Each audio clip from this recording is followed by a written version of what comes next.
Zakonisht, kur dikush lëndohet, mund të themi dikush që është profesionist dhe dikush që është amater. A dallon edhe lëndimi kur dikush është profesionist, futbollist që luan për të rriturit edhe një moti me dikant që sapo ka filluar dhe e lëshon trupin pak më lirë?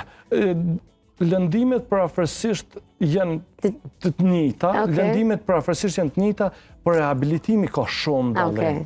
Rehabilitimin ata që janë profesionistë dhe e dinë, atë rehabilitimi është shumë më i lehtë se përgatitin psiqikisht veten që do t'ju merr një kohë derisa të kthehen.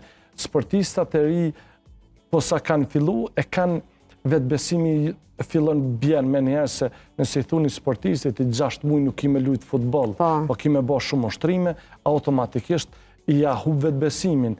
Kështu që ata duhet shumë me pas kujdes edhe qasja jonë duhet me qenë shumë e butë gjatë ton kohës me diskutu, mi aseru dhe mi tregu që lëndimet kanë me qenë ato që të përcjellin si sportist. Kështu që mëso me ato, në bënë sportist i mirë edhe kur më so frikso për me vepru. Cilat janë lëndimet që një sportist nuk duhet të kthehet kur më në sport? Cilat janë dëmtimet e kërcit. Shembull, nëse kemi dëmtimet e kërcit, ato praktikisht ja shkatrojnë karrierën futbollistit apo sportistit. Pse se e dëmtojnë aq shumë gjurin ose nyjin poshtë, në popull është plakja, shkakto do të thotë dëmtimi aq i madh sa nuk flasim më veç për kthim në sport, po edhe për një vrap normal, është shumë e vështirë.